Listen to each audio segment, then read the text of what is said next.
Yo, PhamTV here with another one-on-one interview. Yes, sir. You already know we got the one and only Unbothered Nas in the building. You already know. Back for another interview, another sit down. A first repeat on the one-on-ones, you know what I'm saying?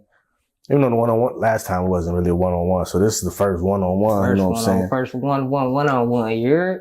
We're gonna get into your life in this one, I ain't gonna lie. That's cool, man, that's cool. This gonna be an interview, this gonna be, you know... It's gonna be a little personal. Go ahead, let's do it, let's do it. That's cool, that's cool. We're gonna talk. I ain't really had one of them yet, so nah, that's for cool. Real. Me either, you know what I'm saying? But they say, you know, even in another sense, right? Let's start off like this. They say, if you ever wondered if there's good people in this world left, just be one of them. Yeah. So if you ever wonder with another one and another one and another one. But if you ever wonder that, you know what I'm saying, interview wise, you know what I'm saying, you ain't got one out, let's just do one type shit. Fuck it, you know what I mean? That's what I'm on. But well, shit. Let's talk about you, man. Who is Unbothered Nas? Who is Alex? Where you from? I'm actually from right here, Rochester, New York, man. So Unbothered Nas, I'm an entrepreneur in general. I would say I'm a podcaster, I'm an artist, but I do way too much to just, you know, stick in one little category. I don't even know what category I could fit in. An artist, I guess, in general, if you want to say. Not a music artist. Don't get that wrong. But artist in general, that's who I am. You always grew up here? You born and raised here? You born here my whole... Yeah, I was born here. I went to Florida in like 6th grade. I went to Buchanan Middle School for about 2 months. Came right back to Rochester. I left, you know, I went to Florida a couple of times, but I've always been back. Always been to Florida for no more than 6 months. And then came back. Why you keep coming back though? Like, one, it'd be too hot, man. I ain't with being sweaty all day. I ain't even go. And that's when I had my first kid. When I moved the last time to Florida, I had my first child. And just, I needed a support system. I went there just with my daughter's mom. You know, I had my aunt, but she was on like Section 8 and shit, so she couldn't really help me. So I did what I felt like was the more mature thing to do. And I tried to live a lifestyle that I know I couldn't afford. Came back to my hometown where I knew I had the support. So that's how I ended up back here. Word. Well, what's your earliest memory? That I can remember? Like as a child, a lot of child memories, man. But I remember Halloween, just as a kid in general. Like, it used to be my favorite holiday. I remember taking the bus down Live, go to the gate area, and we used to go trick-or-treating. Those are like my best memories, to be honest. So, explain your childhood. Like, what was childhood like? Childhood. What was it like growing up as Unbothered? Well, you wasn't Unbothered Nas then. You know what I'm saying? So I'm the only boy. I got 4 sisters. So it was pretty weird growing up because I ain't really had nobody to play with. Always up my mom's ass. So I ain't do nothing, but we grew up in, you know, going to the church, little soup kitchens, eating, doing what we do. You know, I always made the best of my life. I was always just a happy kid, good student, crisscross applesauce, you know. Put your hands on the desk, listen to the teacher. I was one of them. Yeah, that was Unbothered Nas. I was a really good kid, honor roll to like 8th, 9th grade, all that. But yeah, growing up was pretty cool though. Like, my mom couldn't afford, you know, all the best fancy, you know, expensive shit, but she made it work. And I think that's why I am the way that I am now. You know, grateful for everything that I just have. So what's the challenges and the pros of growing up with all them females? Was your pops around? I had my sister's dad, so that's my dad. So yeah, my father wasn't around. Biologically, no, but my father was around. But he treated me, you know, as his kid, but sometimes I felt like, damn, I'm not his kid. And I felt like it showed sometimes. Yeah. But besides that, I think it was pretty cool. They always protected me, but they were always just like never really around me either because they're all older, me being the youngest. So it was cool. I just had to deal with a lot of, you know, monthly issues and shit like that. Right. You know what I'm saying? Nothing crazy. So basically you had a stepfather. So yeah. What do you feel about step parenting? I feel like it can be a sticky situation depending who you're with and who you're dealing with. I feel like a stepfather, as in my parents just separated. So my mom got a new husband. As long as the motherfucker know his role, you know, there's neutral agreements between everybody. That's cool. But if it's, you know, nigga just don't want to be around, I'm just like, fuck the mom type shit. and he a good dude, then cool. He's standing down, he holding something down for another person. You gotta respect that. Some niggas might think he a weenie or this, but maybe, like I said, the situation that I was in maybe plays a little. I got a different mindset for that. But nah, I think it's cool, man. Is there somebody there that's gonna give you the memories that your father didn't? Why not take them? Do you think that's needed, a father figure around? A father figure, for me personally, yes. Maybe, once again, maybe because I'm a male, I feel like I needed the guidance and real direction as a man. I couldn't get that from a female. My mom could only tell me so much, you know, because she could probably tell me the negative side of a man because how she got treated, maybe. Or she could tell you some pros and how you should treat a woman, because she is a woman. She know how they want to be treated, etc. But yes, I do think you should as a male. And then as a female, I feel like it's very important. I have a daughter, Layla, I love you. I think it's important because now I could help her avoid them situations with men. Certain situations with men, I can give her that advice.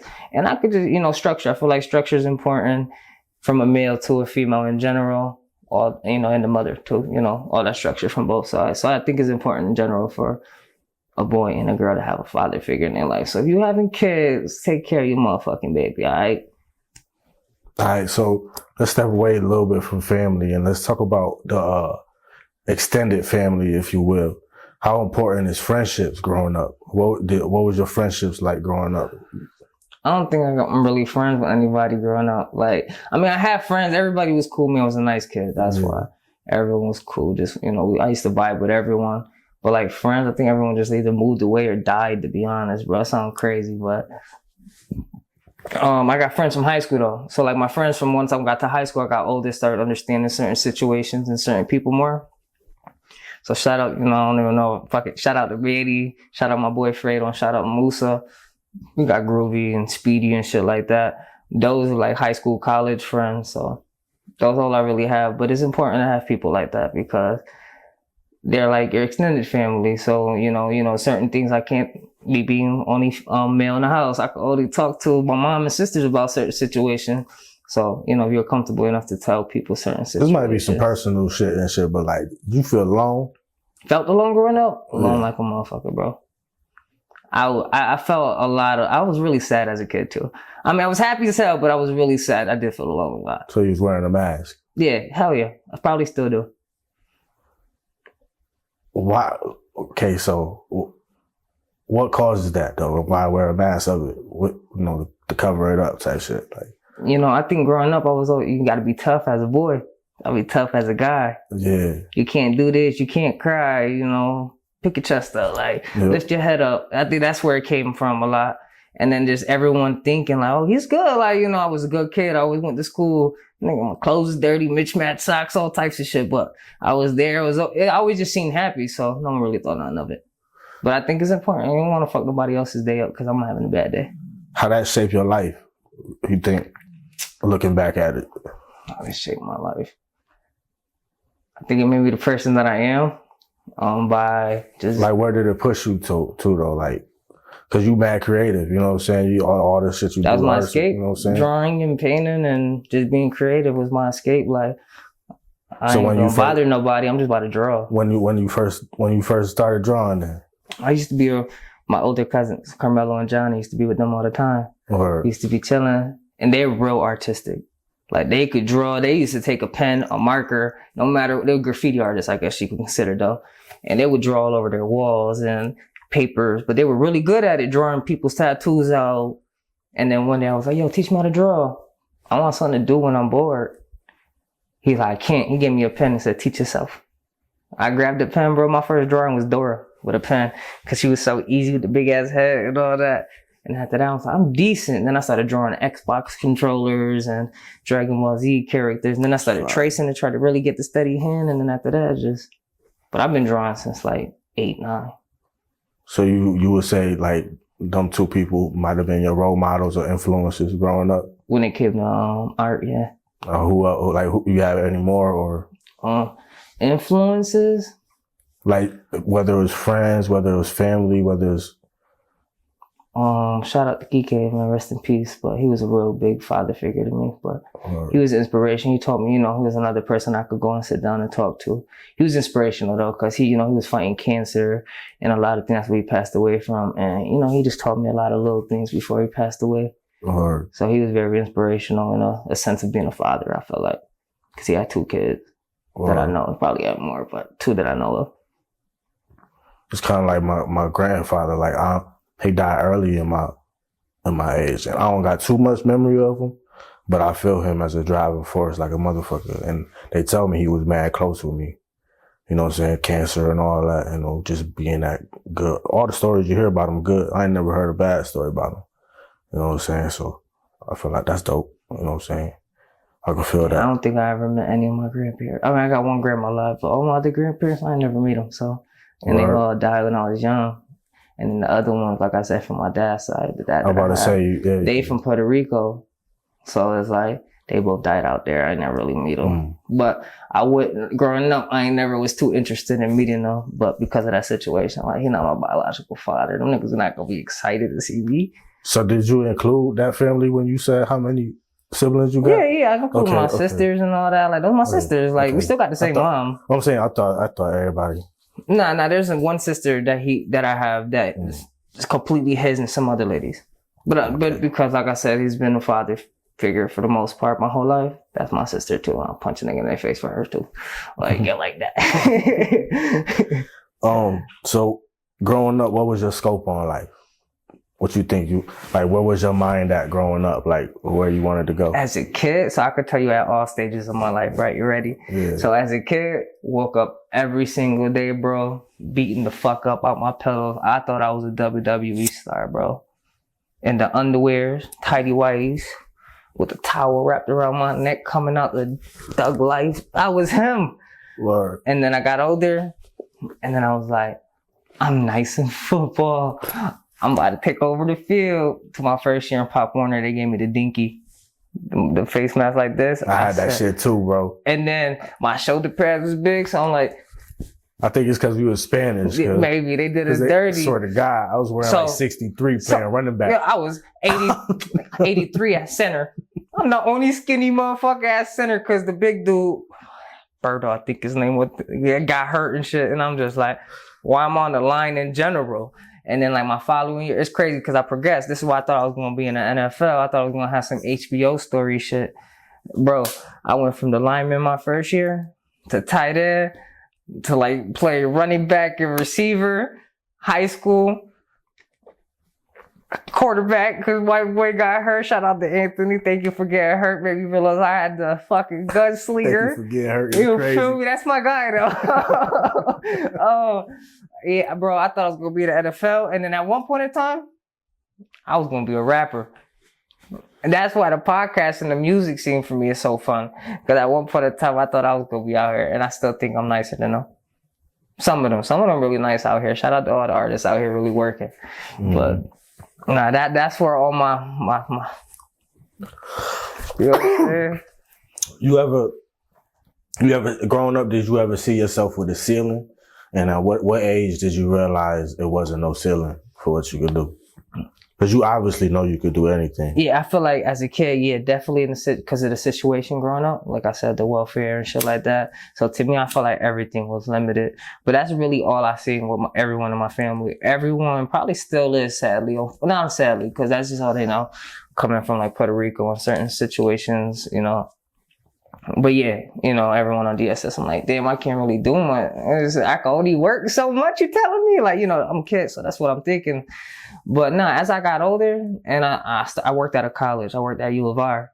And seeing all them college students roll, and everyone was not scared to be themselves. Everyone embracing themselves in the cafeteria. You got the jocks, you got the rappers, you got, you know, everybody and everyone cool as hell. You know, and then you got good people here talking about, man, you could do whatever you want to do.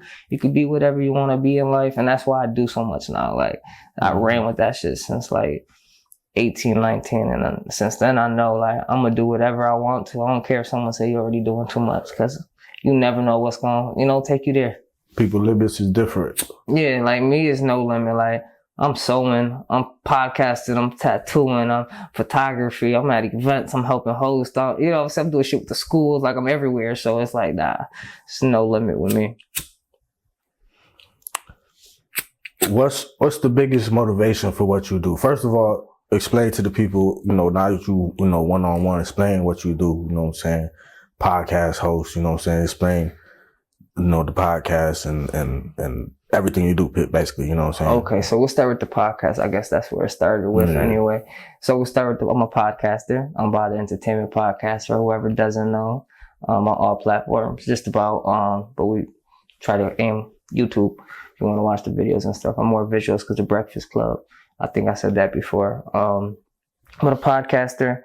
And I just like to know, like you, kind of like to know like certain artists' stories, where it all began. Like I said, watching the Breakfast Club. So, and I talk too much sometimes. I don't know how to shut the fuck up. So I'll be like, sometimes I tell myself maybe you should shut the fuck up, but I don't. So I'm gonna keep talking on the podcast. The photography, I didn't know I really liked photography until I started working at JCPenney's Portraits. Then I started taking pictures. I'm like, I'm nice. I'm like this. Maybe it was the lighting and everything that helped me, the cheat sheet around it. But then I got my own camera and I'm like, I'm actually kind of nice. And I started taking pictures for people's birthdays, parties, events. Started doing little clips of videos. That's how that came along. My motivation will come at the end because it's all one motivation. The painting, the customizing. I was painting on my shoes one day. I was like, I'm gonna do this for everybody. And then I started giving a couple away, started doing shit like that. Took off from there. Tattooing, the drawings has been a part. I do tattoos. Book me today. So the tattooing came out of nowhere. So I did the shit 4 years ago and I fucked somebody up. I fucked 4 or 5 someone's up. We ain't gonna talk about that. Come see me to get them bitches. Listen, them bitches is bad, bro. Like, I would cry today looking at them. They that bad. I see only one of them, and they already said they go pull up. He need to, because that should look bad. But that came about, I tried it a couple years ago, didn't really feel it, but they got the new styles, the wireless shit, and I'm like, that's kind of like a pen. I ain't got to deal with the foot pedal or that. I feel like that's crazy OD right now. Right. So I think it was just like a cheat code. Got the wireless gun. It's been like 6 months, and I feel like in a year I'm unstoppable. We ain't gonna talk about that either, though. They gonna be mad, Dre. And then sewing. Shout out to Swanko, because just going to these shows and shit, baby, you want to start showing. That's the only one that got its own separate motivation, I guess, because shout out to the Swankos and their whole team over there, because they going crazy. And just going to their fashion shows, seeing smoothies and all their pieces, them one-of-ones getting sold, that shit was crazy to me. And to know that I could just do it myself, like, or try to do it myself, is even cooler to me. Like, and to me, that's art. Yeah. It's art, so I'm gonna get into it. I don't want to start sewing one-of-ones. That's what I'm not doing. This is all personal. My boys need something, or I need something. I got y'all real quick. Let me, But to round that all up, motivation for all that is my daughter, man. My daughter. I want to make sure that she ain't have to go through nothing that I went through. Any type of struggle, if I can avoid it, I'm here for it. That's my motivation, my daughter. Okay, so you kind of just explained what I was going to. I want you, if you can expound a little bit more on it. If you can you explain the drive that your daughter gives you? You know what I'm saying? What really is it that pushes you to do whatever you do? You know what I'm saying? I guess, like I said, just the drive is I would never want her to struggle or go through it. Like I said, anything I want. So that's first and foremost. But the drive just comes like when seeing her smile, seeing her happy, like that shit the best feeling to me as a father. Like when I know I did something or she proud of me, cause she the type of kid to tell me she proud of me and stuff like that. So little shit like that definitely could boost that drive, bro. Like I'm telling you, like she tell you like, I can't wait to see you on the big screens, or I'm so proud. My daughter walks around handing out my podcast business cards to random people. She got them in her book bag, bro. She in kindergarten. Like, it don't get no realer than that. I don't know. And then the bond, it just creates a bigger bond for us. How much of a role do you think your childhood plays in how you raise your child? What do you mean by that? Now, how is your childhood or how you was raised influenced how you raised your kid? I feel like, I feel like not everyone's a perfect parent. And for, in general. So I feel like You got a different perspective when you had your daughter? You get a different perspective. Now you start to understand kind of why your parents said this, but you can also be like, well, I kind of know how this worked for me as a kid. I'm going to try it this way. And I feel like the best thing is when your kids get older, actually talk to them, get to understand certain things, you know, because not everything's not going to be like, you're not going to feel the same way that they feel. Mm-hmm. So really sit there and talk to your child. Like I sit there and talk to my child about something as little as, because she's little as what does she really enjoy eating for dinner? Because she doesn't like eating sometimes, you know? So I know I can cook my meals based around her. So I think just communicating. Or, would you consider yourself a social person? I can be, but there's moments where I'm just a mute. I think I become more of a mute when I'm around certain people that I don't know.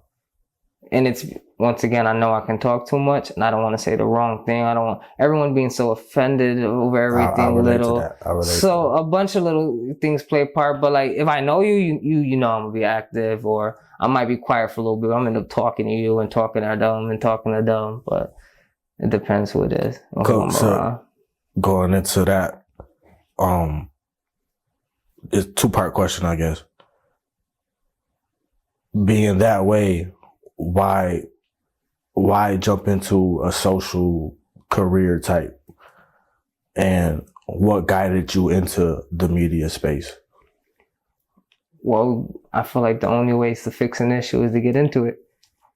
So if I can't be social with everybody, job interviews to make me sweat and shit, like certain things, I feel like if I could do something that I might enjoy to help build something else, why not do it? I think that's where that played a part. And just talking shit with everybody, like I said, with Musa in the car. And I felt like that's why we bought it. That's the field that's going to do it for all of us. And then you see, I'm still here doing it. So you grew up like a fan of entertainment? Yeah, my sisters over there, I'm always watching BET top 10s, and like I said, me just being on YouTube, growing up watching The Breakfast Club. So all types of entertainment and movies was my thing. I used to go to movies every Tuesday, $6. Like I love all types of entertainment, so movies, and my favorite movies is sci-fi, by the way, if no one know that. I used to watch all award shows, like everything that was like an award show, I was on it. So Grammys, BETs, like everything that did a show, like VMAs, as a kid watching the Nickelodeon Slime Awards. So all that was cool to me. So I feel like it just stuck with me growing up. I knew I was going to do something entertainment though. Growing up, like I said, I want to be a wrestler for real. I went to a fucking acting audition in fucking like 6th grade. I did horrible because I was so shy, but that's what I mean. Like, I knew I wanted to be in that shit, though. Like, I was looking them bitches up on Google, like, auditions near me. Like, my mom took, shout out to my mom. I froze up. I didn't know they was going to do it how they did it. They put everybody in the hotel little room. Everybody in their seat. Everybody got their scripts. Just sitting there. And I thought, in the movies, they call you when you go to a room. Mm-hmm. Nah, bro. They pull you to the front right there in front of everybody, like, do your script. Oh yeah. I was like, I would have folded. I was like, hi guys. Like, this shit sound bad. Hold on. I would have folded too. Bro. You said 6th grade? Yeah. See? You don't see it early though. I fuck with that though. Mm-hmm. I tried to host a little show too in like elementary school, but my boy was active. I forgot DeVell, something like that. I used to play the trumpet in 6th grade. I did the drums, watching Drumline. And right before the big concert, I quit. What? Because I didn't want to go on the stage and do the trumpet. I was nice too. Nah, I was chorus, all that. I was nice. I was shy as a motherfucker. I couldn't remember my words in chorus. So I was in there. So imagine you like, trumpet and forgetting my shit on the trumpet. You know what I'm saying? So that's how I was. Well, yeah. Long as you ain't had no solo, you got money. All right. Do you think you found the real you yet? No. I just had a real deep conversation with my boy Fredo the other day, and I was telling him I feel lost still a little bit, and I think I need guidance, and that's when real friends come in, and he gave me some real good words the other day, and I'm gonna forever, cherish them words. And no, I don't though. To sum that up, no, I feel like there's so much more me that I don't know of, and it's because that mask I wore growing up, I didn't really get to realize who I was and really figure out who I was as a person. Like I'm still learning that I like new things. You know, there's still things that I'm learning today. Like, yo, I like that. Like, that's cool as hell. Like, all my life, they told me that was for weenies. So no, I don't. I think there's so much more for me to learn about myself that I enjoy doing, and just in general as a person. Emotions that I don't know. Like, I think it's so much in me that I haven't unlocked yet. So the best me is yet to come. But when it comes, Unbothered taking over. No, definitely. I feel that. What's your biggest fear?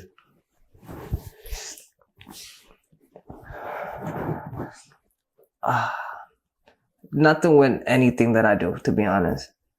So the platform, losing a platform, nothing like that would be a biggest fear.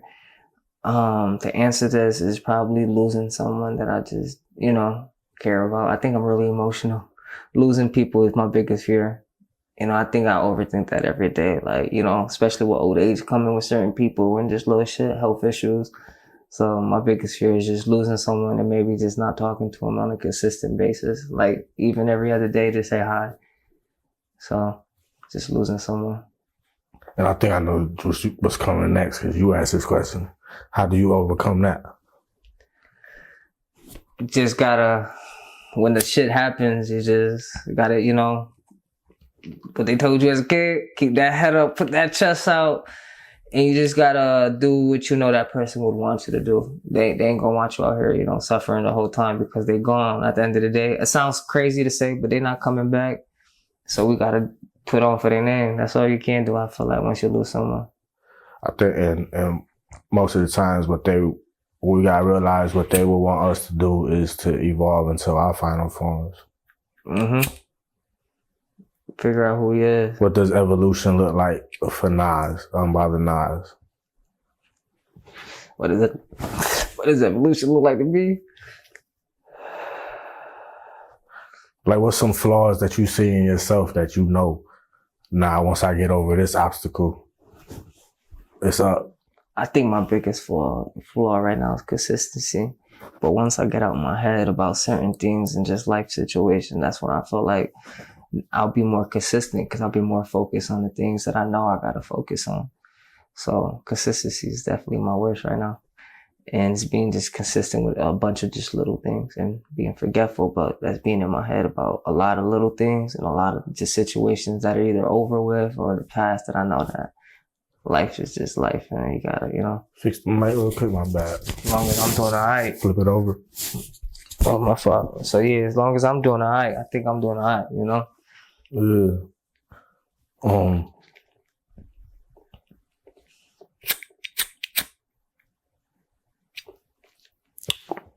Oh, okay. Going into that, because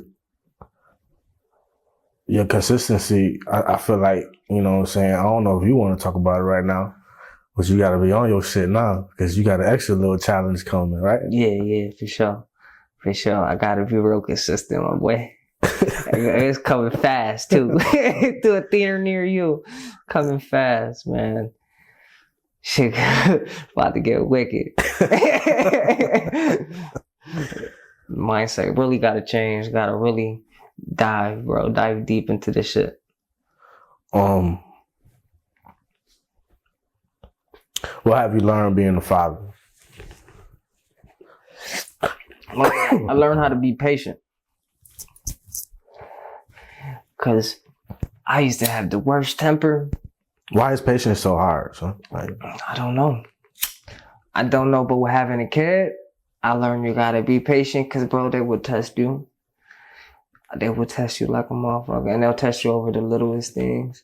But you gotta understand, I feel like they're just a child. They alone. They just don't got nothing to do sometimes and they gonna test you. So just be patient. I learned patience being a dad.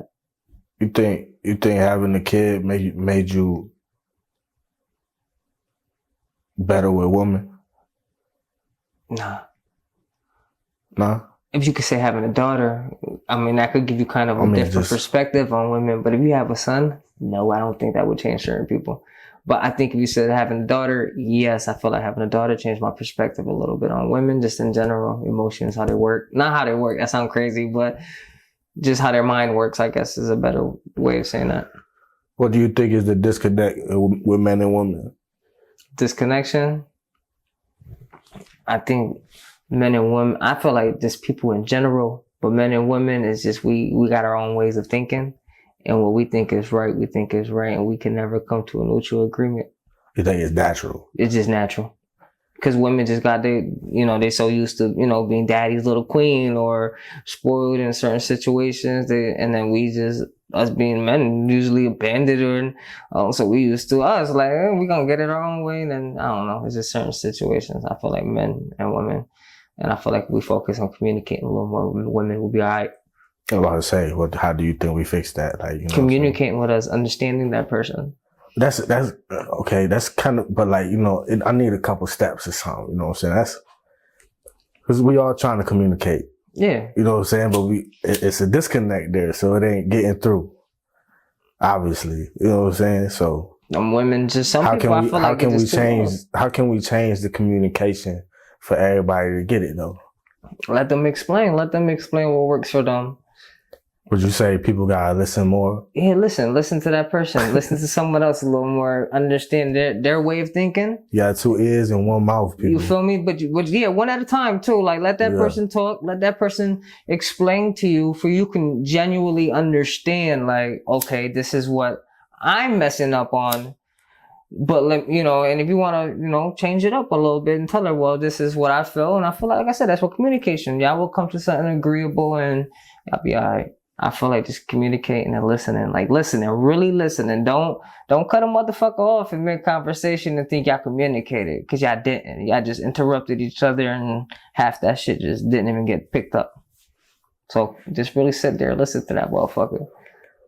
Do you think platonic friends is possible? Nah, anything that say platonic don't sound right, my boy. Nothing platonic. It ain't possible, right? I don't think so. I don't know. I'm iffy on that. I'm 50-50. Because I got friends. You know what I'm saying? So it's like, I don't know. Not possible. Beat me up if you want in the comments. Nope. If you think it is, let me know why in the comments. Why not? Matter of fact. Why not then?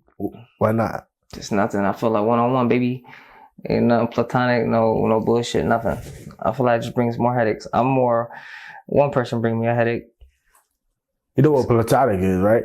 I believe I do. So explain it to me. It's in case I don't. Platonic is men and women being friends with no sex. Men and women with no sex? I don't know what the fuck I was thinking that. You was thinking polygamy. Yeah, the other P word. There you go. Yeah, see, I'm glad we cleared that up. Yeah. So do you think men and women can be friends without sex? Yeah. Never mind, yeah. You think so? Why can't we? You know how many women's my friend that I ain't fucking? That's what I feel like. I feel like I got a lot of women friends, but a lot of people feel like, okay, boom, you got women friends, but once you get into a relationship, pretty much that friendship is over. That's only over if your girlfriend is insecure and you're really not out here doing anything. It shouldn't be over, especially if you're just friends. I'm not out here texting female friends every day anyway. I don't think men should. I mean, most men aren't doing that in a relationship. I don't think you're texting another girl anyway in general, but like, that's when insecurities come in. She got played too much, my boy. Yeah, you could be friends without fucking though. But no polygamy. None of that 3-way shit. Alright? That's what I thought you was talking about. None of that dumb shit.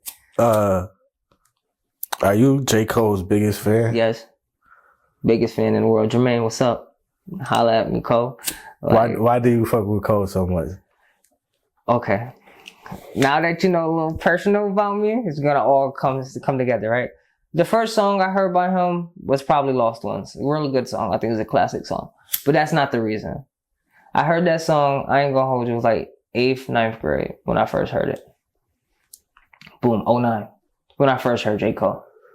By the way, I ain't gonna say. Did he come out around 09? 08, 09, he dropped the Come Up around there. So it might have been like 07, but around there. I was a little years behind, but I was, around there when he first came out, a couple years behind. But he dropped that Sideline Story, that album. I think that was with Jay-Z. Might have been his first Jay-Z album with Rockefeller and all that. He got a song on there called Breakdown. It's about him not having his dad. And that song connected with me so deep. I listen to that song like every day still. And ever since then, I've been listening to him, and I think he was just one of the best rappers out. Like, that really rap. I don't really care for the mumble and all that. So I still fuck with the Kendrick too. So, but yeah, me and Cole just got a crazy connection, like musically. Like when I listen to it, I can relate to a lot of his music. Maybe because, you know, his dad leaving his low life, and it's like certain things he say hit me a little more personally. So I'm definitely one of J. Cole's biggest fans, if not the biggest fan. You know, if people don't know, if you ain't tuned into Unbothered podcast, you shout them out almost every episode. Almost every episode, and I forget sometimes. I be so mad at myself when I get home. I'm like, fuck, I ain't shout J. Cole out. What does a podcast with J. Cole look like to you? Bro, we might not shoot that shit in Pham Studios. I ain't gonna lie. Nah, I'm lying. J. Cole coming to Pham Studios. I'm capping. This is where it started. I say this all the time. I might retire after that. It's my word, this motherfucker. And he gonna be sitting in the middle though. Like, wow. It gonna say Unbothered, but we might change that to say Dreamville. It might not even say Unbothered. I ain't even gonna hold you. The sign gonna have to say Dreamville and then the episode number. You know what I'm saying? And then I'll probably paint a 101 to put in the background, something crazy. Give it to him after, you know the vibe. You gonna put that somewhere. After that, I'm gonna go crazy with painting. My tattoo it go crazy. Look, the episode with J. Cole go put me up there, and it's over from there. I mean, I'm gonna be up before then. Obviously, that's why he here. But nah, episode with J. Cole gonna be crazy. We're gonna Dreamville this motherfucker. I hope. Favorite album from him, Board Center 2. I know he ain't asked, but I don't give a fuck. All right, so I gotta ask. I got to. How do you feel about him dropping out the race of the whole battle of Kendrick, Drake, and the big three? Do you think they really got info on Jermaine? Maybe. What? I don't know. Because if Kevin's heart is real, he already told motherfuckers he out here this dirty to his bitch. He talks about it a little bit in his music, you know what I'm saying? But I feel like if he didn't, he would have won. Putting that out there. Just saying. The 7-minute drill was crazy, low key. Although you can't hear it on YouTube, someone else got it up there. I'm bumping still. Listen, but yeah, I think if he was in that motherfucker still, bro, I think he would have did both of them dirty. No 2, no 3, just uno. You know what I'm saying? Like, yeah, he would have done dirty. I think he's a great lyrical rapper. I think Kendrick would have fucked him up with some entendres and some shit though, because Kendrick's still nice and Drake is cool. Because he got a bunch of writers. Him and his writers are all cool. But besides that, yeah, Cole would have killed him. Like, I feel like Kendrick said certain shit that was true. Some was fake, I guess. See, I got to stop you real quick because you said a whole bunch of woulda, coulda, shouldas. I said, how do you feel about him dropping out?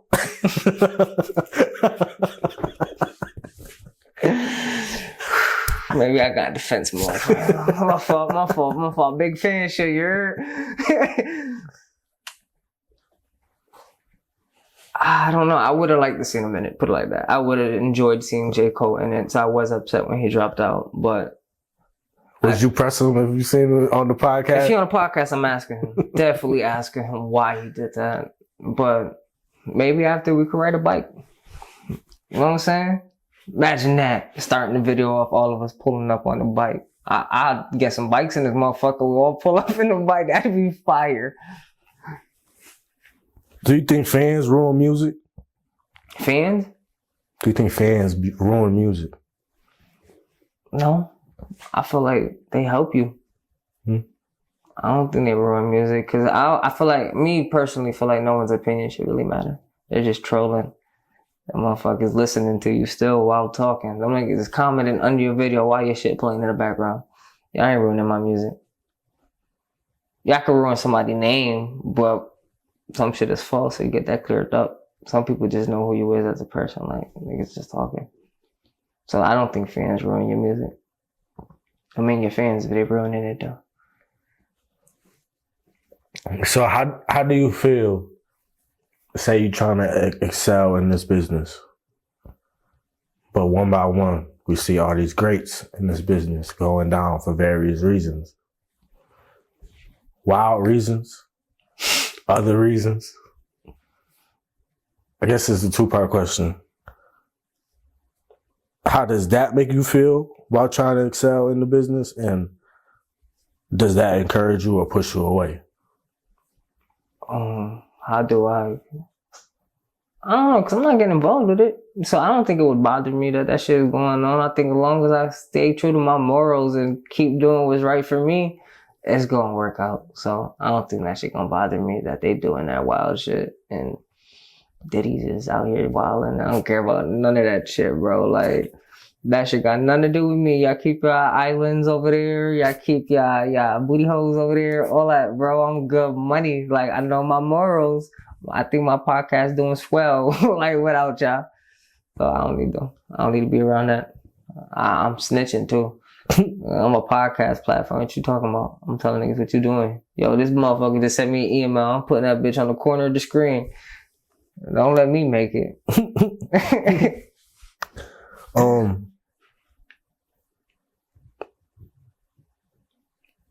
Shit, I lost the question I was gonna have.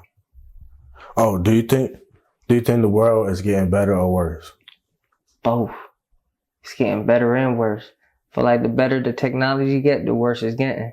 For like it's giving people access to things they don't need. That's one. And then it's just the youth is on the motherfucker too much, and now they're getting brainwashed. I feel like the youth getting brainwashed. I feel like they cooked. That's their word. They made that word up. They cooked. They know what that means. So if they listening, I feel bad, bro. That's why I'm so happy I'm raising my daughter the right way, because the world ending, technology fucking them up. I swear to God, one iPhone at a time. You got any wild ideas on how the world could be better? Raise your damn kids right, nigga. What the fuck you mean? Ain't don't really no other way. You raise your kids right, they know right from wrong. We'll be out here wilding. Eliminate screen time. I don't know what to tell you. Parents don't limit screen time. I'm exposing these motherfuckers. They don't expose. I'm a parent now. I know why they do it. They exposing screen. They don't expose and stop screen time because it allows them to do other things. The baby's not focused on me. He's focused on that damn tablet. Do you think they got to do with you being the father figure in the house? You think they got to do with you being the father figure in the house? Yeah. That you notice it and you be like, nah? That, and another thing they don't do is, it's crazy, because you can child-proof your kid shit. And guess what that's going to do? One or two things, because I know I'm a dad. It's going to make him or her not want to be on that damn tablet because you just child-proof it. I can't watch them ignorant videos that I enjoy watching. So now guess what? They're off their tablet doing kid shit. Or it's going to make them educational and they're going to learn some shit while being on a tablet out your face. My daughter got ABC mouse right next to Roblox. Well, guess what? Roblox, you need a pin for. She ain't getting in that till I say, okay, you learned enough today. We read books, all that. Pick up a book. There's so many ways that the world could be great again, bro. So would you say, ultimately, something that can help the world be better, two-parent households? That, yes, can all help. Obviously, it's two parents, so it's not just all on one parent. But a single-parent household works, too. It's possible. Like I said, you gotta be strict on your kids. My sister's baby dad's been in prison majority of her kids' life, and they're pretty well. So like discipline. Just discipline, like I said, disciplining them and making sure, like I said, if you don't want to be not in their life, but around them because you got a lot of stuff to do, then at least make sure you take care of the certain things that you need to before you allow them to be on that tablet. So I already know pretty much the answer to this, but I'm gonna bring it up so we can talk about it. Your daughter probably highly influenced your school tour. Yeah. How did you come up with a school tour? What influenced, well, obviously, besides that, what influenced you to do a school tour? Growing up, them field days was it for me. Like, I couldn't wait. Like, I was in bed by 7:30 p.m. Like, I know we're gonna be outside, icicles, I'm racing, playing. We out, it's gym all day, basically. I told my daughter about it. And she was like, because she's like a real big fan of my podcast already. So I'm like, my podcast coming to your school. We're going to do some things. And she was like, okay, cool. So from there, it's just like, oh, okay, I'm going to go talk to your school then. You're with it. I talked to the school and it was a lot easier than I thought. These schools do not get funding like we think they do. from like the city and all that. So they actually take a lot of help. If you want to go and sponsor yourself and get your business out there, I recommend doing something like that. So it's fun as hell. What's the mission of the school tour? The youth is the future. That's the mission. Get the youth on the side. Get the city school on the side. Get everyone on the side. Get the city to know who he is. Take over the city and then move. Stay. Do what we got to do to expand. But I feel like this is a big step. Like I said, not only are we getting the attention from the kids, which is the youth. Mm-hmm. Well, I got 12 school knowing who Unbothered podcast is. Besides that, they aunties and uncles only know because it's usually adults because what we do. But now bringing it into the kids and branching it off, I got the youth with me. And like I said, the school and the right adults, the right business people and the right mindsets that could either help me evolve or, help me get in better spots. So that goes right into, I'm glad you said that because that goes into my next question. How important is it to you to show the youth love? Important, because like I said, it starts right now. This is like you said, you was asking me questions about what do you remember as a kid. These are gonna be the things that they gonna remember as a kid, in my opinion. Like I had this, even if they don't remember my name, I had this podcast come over. I got the shit on my Instagram, my YouTube, so they can look it up in years. You never know. So just man, what the fuck you asked, bro? I was talking too much. So how important is it for you to show the youth love? The youth, yeah. But yeah, it's important to show them love though, because like I said, they're gonna always remember the shit. Mm-hmm. They're gonna always remember what you did for them. And your name, they gonna always remember your name, bro. Showing them love. And like I said, me as a kid, maybe not having as much as the next person are able to do these things. It means, like I said, the world to me, bro. I'm bringing food to school, like I'm giving them full meals, fuck pizza and chicken wings. I got my mom making panadillas, my auntie making pernils, like real full course meals. Like we got DJs, local performers going over there, clothing brands. I think it's just important. They gonna remember these little things, bro, and they gonna always be grateful for it. Cause like I said, not all city schools or schools in general is providing certain things like that. All right. We got that out the way. Let me ask you this now. You think the earth is flat? Listen, I want to say yes. Don't ask me why. I don't know why. Y'all keep asking me this. Go check out the conspiracy theory episode. It's just, we just always told it was round in pictures and globes and shit like that. I just feel like that's not enough for me to think it's round. So I don't go against y'all. Like it's flat. Because the roads is flat and the water's flat and might be some hills, just mean it's bumpy, not round. Because hills be like this, go flat. It's nothing that really give me hard soil evidence. I'll be like, you see that 10 miles away? We about to drop. Like that's me. Maybe I'm dragging it and I'm just overthinking it, but that's just like maybe I'll be high and just be doing too much. But you get what I'm saying? Like, or am I just ODing right now? It's your opinion. But do you think it's flat? It's not my interview. I got a question for you in your interview. Yeah, we can say that for the Unbothered. You know what I'm saying? But shit, that's pretty much all I have for today. You know what I'm saying? Like a motherfucker. Now that you say that, bro, that shit's flatter than a motherfucker. I'm just saying, it's flat. That's why old boy Rocket didn't misfunction. The one that was trying to, figure out if Earth is flat and the nigga died. Did he die like that or did he just die in natural causes? Either way, if he died in natural causes, they put something in that motherfucker food because he was about to tell y'all and everyone in the world that the Earth is flat. I ain't the only one. Kyrie Irving say that? He did. I gotta tweet him. I'm gonna see if he answered back. He in the playoffs right now. He might go to the finals and shit. Alright, so maybe I'm gonna bother him right now. That might throw him off, bring him back to the last time he got asked. So we're gonna throw him out of whack right now. But shit, what you see in the near future for you, man? I just want to grow now. I just don't. My thing is, like I said, I'm doing a little bit too much right now. So I'm growing in certain parts, but I don't think I'm growing where I want to grow at. But I think it's just gonna all come together. Because all I got to do is, while I'm growing somewhere else, promote what I want to grow. And it's still me. As long as I get these people, a genuine connection and good vibes, they're going to rock with me no matter what I'm doing. So, Word. What's your message to the world? Communicate.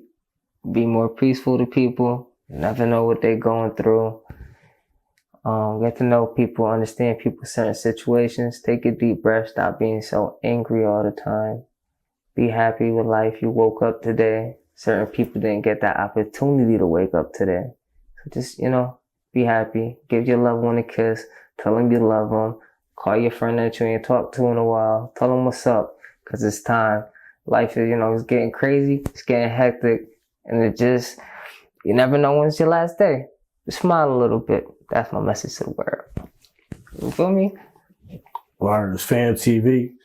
Yeah. Sat down with Unbothered Nas for a little part 2 / part 1, whatever. You know what I'm saying? It's gonna, who knows, you know what I'm saying? Always, like I said, everybody always welcome. So who knows, it's gonna be another part 2, part 3, whatever. I need 2, 3, 4, 5. This was a good conversation, you know what I'm saying? This is a whole different. I know you ain't expect that. I told you I had to find an interview for you. That was dope. I appreciate this, man. It was cool. Nah, no doubt. But hey, yo, man. Some things. PhamTV, one-on-one interviews, you already know. Make sure y'all like, share, subscribe too, man. Don't be like that. Make sure you drop your comments. Call me out on something. You know what I'm saying? Let's do that. Run the motherfucker up. Let's get 1,000 subscribers. PhamTV. You heard? We out.